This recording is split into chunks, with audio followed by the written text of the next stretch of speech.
Welcome to your first house prediction on the channel for 2024.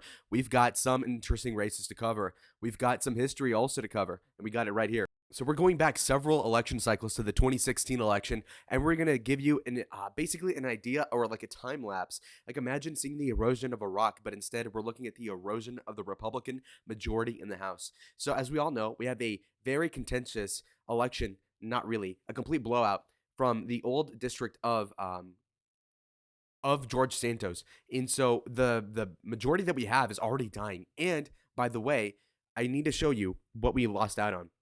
This is how good the Republicans had it. You had 241 to 194 when Trump won in 2016. So as you can see there, we won the popular vote by one. Okay, keep in mind that Trump's on track to win the popular vote by at least one in 2024.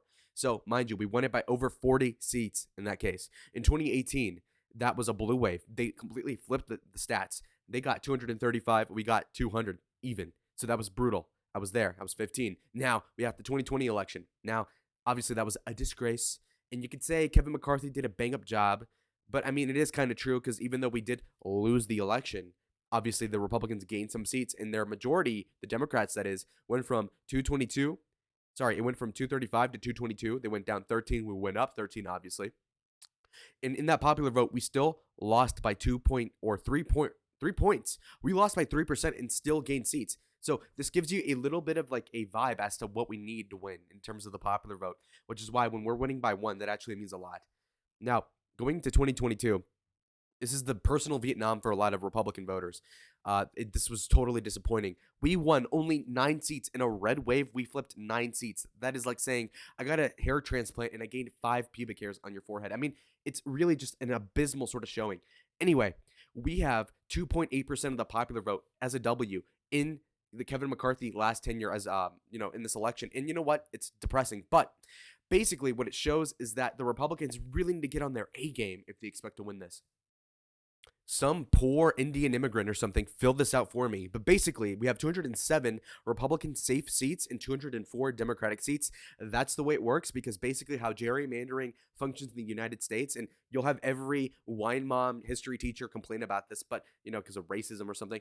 Well, gerrymandering is when a party rigs and basically favors certain districts so that they have certain demographies that benefit them electorally. So that's why you see a bunch of like incongruent maps and just lines everywhere. That's completely awkward. It looks like a crack in the concrete. But anyway, we have the first House seat we're going to talk about. It's going to be Mary Patola in Alaska. Now, this is insane. You have a candidate in 2022 who won by 10%, even though the president before, again, Trump, won by 10% in that district. So what that means is that she's Teflon. She's Teflon. She's going to keep her seat. That's brutal. We have Barry Moore in Alabama. Now, alrighty, folks. So if we look here, the final verdict on Mary in particular, I had to come back and revisit this. It is a presidential year, so there's an off chance that Trump will win, obviously by let's say like 13, and then you could see that maybe the people that voted for Mary when Trump was not on the ballot, maybe they have an epiphany, they become smarter all of a sudden, and they take an NZT pill, so to speak, and they become limitless in their thoughts, and they vote for the Republican in that race. But nevertheless, I think she will still win, unfortunately, for many. Now, Mary Moore. His district got redistricted. He got felted. And you know why? He needs to suffer because of the Voting Rights Act from the 1960s. You can think Lyndon Johnson, who's like the best worst president ever of the last 60 years. Yes, worse than Jimmy Carter, not because he was incompetent. Instead, it was because he was so good at pushing progressive policy, is what these white people call it, progressive. It's really just socialist queer stuff. But anyway, be it as it may, it is what it is. Barry Moore is shafted. Now, Alabama is being redistricted, just in a very black way. You have places in Alabama that are obviously like the NASCAR Republican, very white. Then you've got the black part in the Delta, Mississippi, these places in the Deep South. And the Democrats have hegemony over that because clearly black people vote, what, like 90% black? Sorry, 90% Democrat. Anyway. We have David Schweikart. Now, I live somewhat close to this guy. He's great, very corrupt. And now that means that he's a player. You know what I mean? And my dad told me, son, don't hate the player. You hate the game. Okay. So here's another thing that people need to realize. Okay. David Schweikart has that dog in him. He has outperformed Donald Trump in the most recent elections, if we're looking at 22, 2018, whatever, I mean, basically, as much as you can even fathom, he's outperformed Donald Trump. Okay. Now, Trump is already kind of like barely clearing his head out of the water in Arizona electorally. So if you have somebody who's a little better than that, then you're obviously golden. You know, it's like you got a guy who's 6 foot, and then you got a guy who's 6'2". That's only a 2 inch difference, but he's that much taller than 6 foot, if that makes sense. So, if Trump wins the district of AZ1 by, let's say, 2%, and then Schweikart wins by 4, then it's a 4-point victory. Now, he's been dogged and beleaguered by corruption scandals, but honestly, at that point, if you've been having scandals for so many years, it's like the same difference regardless, okay? We have a guy in Raul Garhaga, or whatever the fuck his name is, and that guy is like obese and alcoholic, domestic abuser, whatever that means nowadays. You put on a tank top, people call you a wife beater. And so now you've got David Schweikart, who looks pretty rosy in comparison. So I think he's going to win, obviously. Next guy I wanted to talk about was Juan Ciscomani. Juan Ciscomani is a guy that if you're in southern Arizona, everybody's going to be lapping him up. I mean, it's going to be kind of a little bit off-putting. You would say it's at least PG-13 the way people talk about him, okay? I'm not talking about women. I'm talking about 20-year-old autistic white guys. They love Juan Ciscomani. A bunch of really weird and well-adjusted people. It's a broad spectrum of appeal. Now, so he outperformed Donald Trump by 1.4% in 2020, comparatively speaking. So he did win a seat. That's kind of impressive. He has Riz. I mean, it's like dollar store David Garcia in California, when he beat Cenk Uygur, I think, or Katie Hill. Anyway, that's a throwback to 2019. We've got Juan, who is electorally kind of like a rhino. He basically is like a sanitized Trump Republican, if that makes sense. Or, he basically gets the Trump people plus some people in the middle. And it's a little bit because he's brown and, like you're good looking, you're brown, you get a little bit more credence that you're not a racist. Okay. So, I mean, it's a little bit of a Trojan horse or a Trojan mule or burro or donkey. Anyway, so you've got that guy. Juan Ciscomani is going to win by a bigger margin than last time, even. It's going to be great. Now, John Duarte. Now, we have some tough ones coming up, folks. We've got John Duarte. John Duarte is a guy who won his seat in a red wave, so to speak, by less than 0.5%. Meanwhile, Joe Biden in 2020 won it by 11. So, I mean, it's looking a little difficult for him to win. Now, the thing is that Biden is downtrending regardless. And so at that point, you will say that he would win just off of if you were to categorize 3 different phenomena that are going in a certain direction, 2 out of 3 are pointing for John Duarte to win. Similar to David Valadao in the 22nd District in California, I had my son work there as an intern. I'm kidding. But anyway, David Valadao is a pro-DACA, pro-amnesty Republican. And while that seems like completely stupid and heretical to conservatism, it is actually pretty tentatively awesome for electoral politics in Southern California, which is why you got to support him. Now, you've got this guy, and this guy is basically better than John Duarte at campaigning, is younger, more. It would sound gay if I say vivacious, but basically he's more in the game than John Duarte. I don't even know who John D is, actually, to be fair. Now, so Valadao is more likely to win than even Duarte and have both of them winning, so that just makes sense. Mark Garcia, on the other hand, is in a more difficult situation. Now, he's the best candidate out of the 3, in my opinion. He's the most MAGA, maybe, especially compared to Valadao. Now, he also has a problem where the prima facie evidence shows that Joe Biden won the district by 12. But he won it by 6 in 2022. What that means is that he won it by more than he did in 2020 or whenever that election happened, the first one against Katie Hill. So what that means is, it means that he's more popular than the average Republican is in general. So that's good. Now, he does have this insider trading scandal going against him. So you got to see how much of a studious congressional populace do we have here? Are the voters going to know a lot about this scandal, or is the funding for the Democrat opponent not that profound? We would have to look into that. I'm going to give him the win, and here's why. Let's say there's a debate stage, and you had people actually watching the debate between Mark Garcia and somebody who isn't Christy Smith this time. Well, bottom line is that when you say, okay, well, Joe Biden sucks, the Democratic Party in California sucks, Gavin Newsom sucks, even though he's awesome.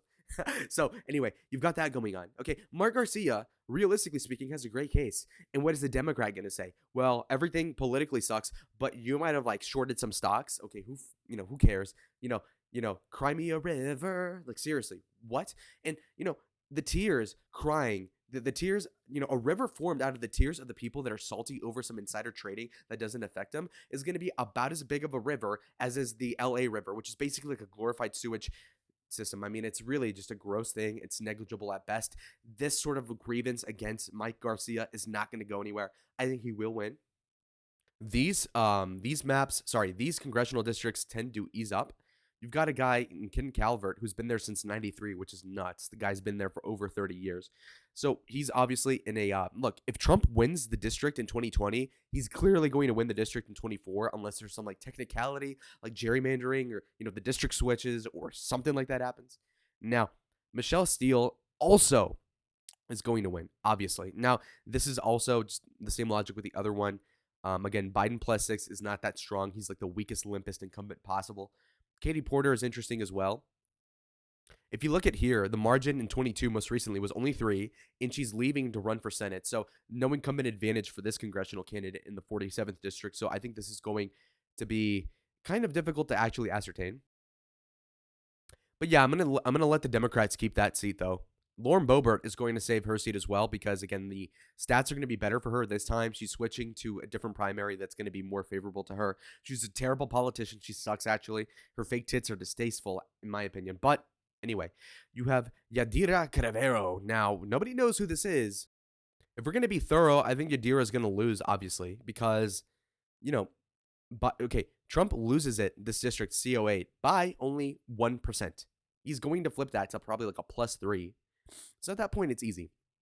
Now, we move on. Jehanna Hayes. That's another one that I think we could win. Reason being is that, again, assuming nothing crazy is happening, Trump lost it by only 1%. Or am I looking at the wrong thing? Oh, okay. I'm an idiot. Whoops. Okay, hold on. Okay, never mind. So apparently Trump lost it by 10. Okay, that's going blue. Okay, my bad. Whoops. Anyway, let's go to Rich McCormick. This is another one that, again, redistricting, it's a little bit of a technicality. We're good with that. Zach Nunn, this is the next competitive one. This is going red as well. So, yeah, Trump is going to do even better in Iowa in 2024 than he did in 16 or 20. So, I mean, that's just an easy flip. It's a big hold. All right, so now going down to Jared Golden. This is another tough one. Jared Golden is a good debater from what I've seen. When I was a really nerdy high schooler, I would watch the 2020 debates, even down to the congressional level, and he held his own, definitely. He has a more conservative voting record than the average Democrat. And so even though Trump is going to win the district, Jared will hold the seat, I think. I don't even know who the Republican is, which tells you a lot insofar as what the chances are for them to actually flip the seat. So it's looking bad. All right, Alyssa Slotkin, this is another interesting one. So she's taking over for Debbie Stabenow, theoretically, as a Democratic nominee for Senate. What that means is that now it's an open seat, no incumbency. Alyssa Slotkin, for whatever reason, outperformed the generic Democrat the last 2 elections, I believe. So basically, Trump lost this in 2020 by 0.5. Well, I'm of the opinion he'll probably win it by like 3, so any generic Republican would win the seat against some nobody Democrat. When it comes to Dan Kildee, this guy, off-putting to look at, looks like Joe Biden mixed with a homunculus. Anyway, you've got Dan Kildee not running for re-election, so that's good for Republicans. So it's a flip because, again, Trump lost it by 2 last election. He'll do 5 points better. Think about it. The popular vote in general, just to normalize it. All right, to generalize, Trump lost the popular vote by 4.5 in 2020. Now, Trump is going to win it by like 1 or 2, the popular vote that is, in 24. So that's like a 5-point difference. So -2 plus 5 is +3. So I think Trump will basically lead any generic Republican to flip the seat in Michigan's 8th district. Similar to John James again, he already won it already. It's going to be easy sailing for him. Ryan Zink, same thing. W to Ryan Zink there in Montana. Now, Don Davis. All right, we have Don Davis. Now, Don Davis, this is another casualty of Jerry. Well, I mean, basically, there's a lot of reasons why I think he'll win, but basically, it goes down to the fact that there are some trends that are going Republican, but not enough to flip it at this rate. So now we got these 3. These are going red, obviously. Now, these you shouldn't waste too much time on. This is going to be interesting. Don Bacon. Now, Don Bacon is one who is a little bit of a rhino, obviously, but you can excuse it because he was winning. But as you can see here, is he really going to outperform the trends? You have to understand that Nebraska around Omaha has been really bad, or Lincoln, I don't remember which one, but the 2nd district has been trending blue really hard, and he survived a couple election cycles. But at this rate, you got to consider that even the Republicans that are supposed to vote for him are going to be like, well, I mean, you are a rhino. And even though it's against their best interest, they might not turn out for Don Bacon, which would be a kill shot for him. So I think it's going blue narrowly. Okay. You take some place like Tom Keene. Sorry. You take a place like New Jersey, which is run down economically, really in the gutter. You have Tom Keene, who's a Republican incumbent for one. And two, again, this is the +5 rule. Down four, but Trump popular vote is up five from last election. So that therefore means that it's positive 1 point win for Tom Keene. You keep that seat to you. Now, this is a little alluring. You might think this is within 1% of flipping for the Republican Party, but I think it's going to stay Democrat. The New Mexican Democrats have competently gerrymandered it and, basically just secured the bag, so to speak. Okay, we've got Susie Lee in Nevada. Now, this one's really difficult to predict because obviously, the presidential margin was 6. She won it by 4, so she underperformed Biden, which is interesting. And also, the trends are very Republican. So at that point, you might say that it would be a flip, and it's going to be a very, very tacit one at best. I don't know about the Republican opponent, but he's got to be on his A game because I'm assuming it's a guy, because obviously this is going to be really difficult to flip. Okay. Now, anyway, you've got New York, and this is a little bit crazy to predict. We have a Republican in a fluke with Lee Zeldin hemming the big tidal wave in New York for the Republicans in 22. He won it by 3.6. Anthony Despacito did. Now, here's the thing. Biden won it by 14.5. So he outperformed Biden in a midterm year by 17%. Do we really honestly think that's going to happen? No. And even if Trump does maybe 5 or 6 points better than he did last election, that still isn't going to cut it. So I think he's going to lose this, albeit somewhat narrowly. Mike Lawler is a little better for the Republicans, I would say, because there isn't as much polarity in this election. And what I mean is that basically there is, I would say, in this case, it's like a 9% difference, whereas with this one, it's like an 11% difference. So I think that 2% might actually make it better for Lawler overall. When you look at how we won it last time, if you look at it, it's a more sustainable demography, in my opinion, in New York 17th district than the 4th. But it's a little more nuanced than I'm giving it credit for. But we're trying to save you some time, folks. Pat Ryan in New York's, I think he's going to keep a seat. Mark Molinaro, he's from a district in the 19th that is going to be a little more favorable to the Republicans due to some changes recently to the map congressionally. So I think he'll keep the seat Republican as well. This one is even more plausible than the other ones that I kept red in New York. So I'm keeping 22nd district also red as well. All right. We have Amelia Sykes in Ohio's 13th district. Looking at the trends that I just gave myself, obviously, then this would be a flip in Ohio's 13th. Now, you got to look up exactly where this is because this might be a place that's like disadvantageous. So it is Akron, Ohio. We don't know exactly. So it did get redistricted. If that's true, then, we're probably going to make that blue, unfortunately. So we have Lori Chavez DeRemer in Oregon's 5th district. This one is probably going to go blue, given the fact that she did win this somewhat narrowly in the 22 election. And there's really nothing to vote for in Oregon. Susan Wilds in a close election for 2022. This one's extremely difficult to predict, obviously. So Trump almost won this in 2020. And then in the red wave, somehow the Republicans did worse. So, this is like a really difficult one to predict. But, if Trump's going to win this Pennsylvania district by like 4, then I could see him carrying the Republican over. Matt Cartwright, this one's a little bit more of a sweep. And this is going to be big because they're taking out a 10-year Democrat. So it's a bigger win than the Susan Wild seat. But obviously, given that Trump won it already, then, it's pretty obvious where it's going to go. Krista Luzio is also a little bit tempting. This might be a flip, but not really because, again, so the Democrat won by 6 in the red wave. That's not looking good for the Republicans. So maybe that's not even fool's gold at that point. When it comes to Jen Kagan's, I also think she'll hold on to her seat, mainly because, again, even the negative blue number is only sub 2%. So, if you add 5 to that, then I think Trump's going to outperform in Virginia due to Youngkin and other factors. So I think that it'll look pretty good for Virginia's 2nd. We have this last seat, Mary Perez. We have Joe Kent versus Mary Perez. This is a race I really followed closely in 22. He narrowly lost last election cycle by less than 1%. I think that he'll win this time.